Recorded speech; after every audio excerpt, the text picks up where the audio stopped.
मैं लीला गुरु बहन गुरु सो सबको तहे दिल से प्रणाम करती हूँ। मेरी प्रणाम को स्वीकार कीजिएगा। आज मैं गुरु का कथा आप लोग के समक्ष लेकर आई हूँ। आशा करती हूँ ये कथा आप लोग को अच्छा लगेगा।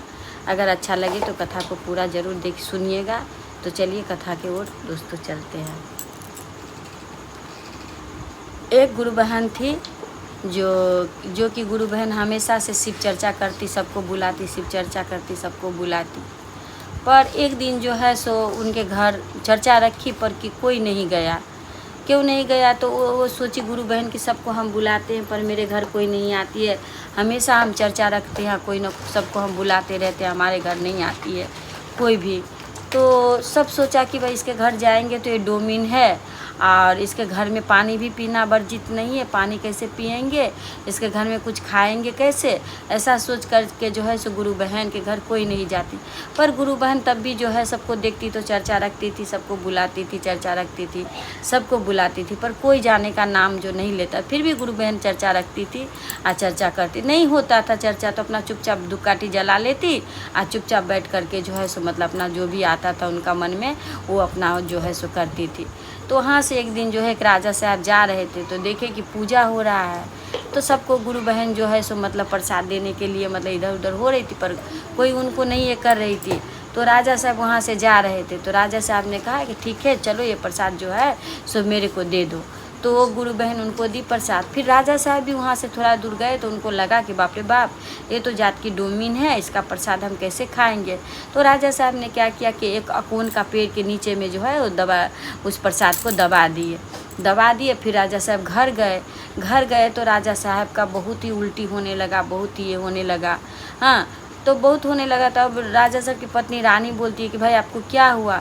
तो राजा साहब बोल रहे हैं कि देखो मैं रास्ता में आ रहा था तो ऐसे ऐसे गुरु बहन है, वो गुरु बहन मतलब बांस की टोकरी उकरी बनाती है, डोमिन है, तो वो प्रसाद वितरण कर रही थी तो कोई नहीं ले रहा था तो हम सोचे कि हम ही ले ले। पर जब हम राह में थोड़ा दूर आए तो हमको लगा कि ये प्रसाद नहीं खाना चाहिए क्योंकि गुरु बहन जो है सो डोम है। तो ऐसा सोच के हम प्रसाद क्या किए कि एक अकोन का पेड़ के नीचे में है जो सो दबा दिए हैं, प्रसाद नहीं खाए। तब से मेरा तबीयत जो है सो खराब हो गया है। तो वो रानी जो है सो बोली कि राजा साहब आप बहुत गलत किए हैं। भगवान हमेशा भाव के भूखे होते हैं। भगवान नहीं तो जाति देखते हैं, नहीं पाति देखते हैं। हम ही लोग इंसान जो है सो मतलब सब कुछ बनाए हैं। भगवान ने तो बस इंसान बनाया, जात पात सब कुछ तो भेदभाव तो हम लोग का बनाया हुआ है, आप लोग का बनाया हुआ है। फिर आप ऐसा भाव विचार किए तो ये तो गलत बात है। फिर रानी जो है सो रात में मुंह ढक कर के राजा के साथ गई और जाकर के अकोन का पेड़ के नीचे से वो प्रसाद मिश्री बादाम निकाल करके राजा साहब को खिलाई।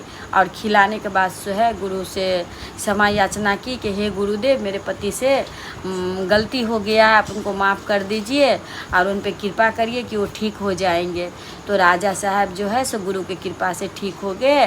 तो बड़े से बड़े जो है सो भगवान के सामने में घुटने टेक देते हैं दोस्तों। तो फिर राजा महाराजा बड़ा छोटा क्या है, कुछ भी नहीं है। भगवान के सामने में हम सब एक समान है, एक बराबर है। ऐसे ही हम लोग को सोचना भी चाहिए कि हम सब एक जैसे हैं, सब हमारा भाई है, सब हमारा बहन है। ऐसा ही भाव लेके हमें गुरु के ओर चलते रहना चाहिए, गुरु के राहों पे चलते रहना चाहिए।